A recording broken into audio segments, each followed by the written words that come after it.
Chapter 1, The Hero and the Princess.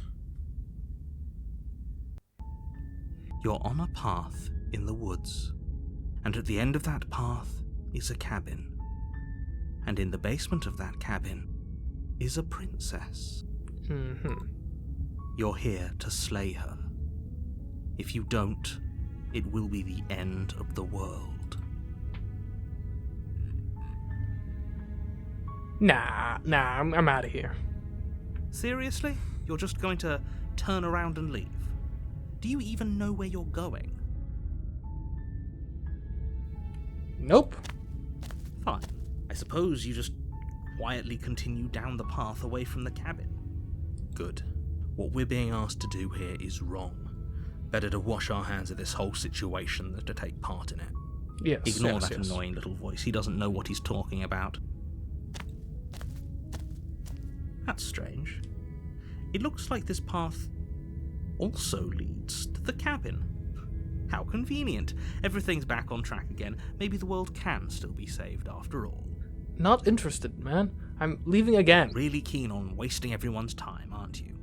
It's remarkably selfish, if you ask me. I've already outlined the stakes of the situation. If you don't do your job, everyone dies. Like, dies. Forever. I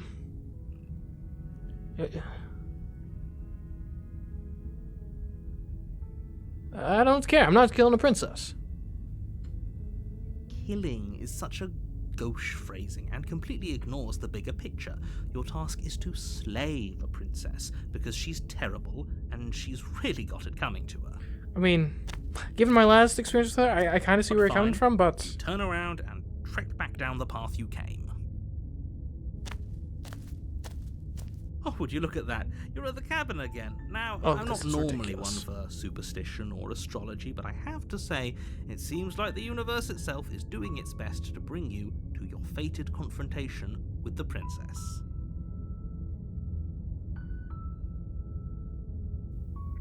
There's no fighting. This says I have to go into the cabin, don't I? Fine. Well, yeah, I guess I started walking in a different direction. Again. In fact, I'm going to just keep trekking through this wilderness until I find a way out of this place.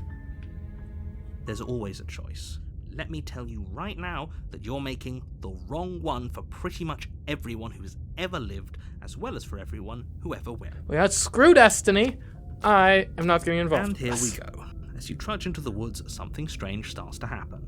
At first, it's little flickers out of the corner of your eyes. Glimpses of familiar wooden structures through the leaves. But as you focus on your surroundings, you start to realize that those flickers weren't just a trick of light. In every direction, there is a path and a cabin. And not just a cabin, the cabin. An infinite fractal of paths and cabins desperately trying to draw you back to where you need to be. Wait, what's going on?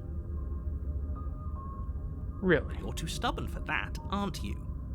It doesn't matter how many paths or cabins appear around you, you're just going to do whatever you can to shirk your responsibility because you care more about irritating me than you do about the fate of the world.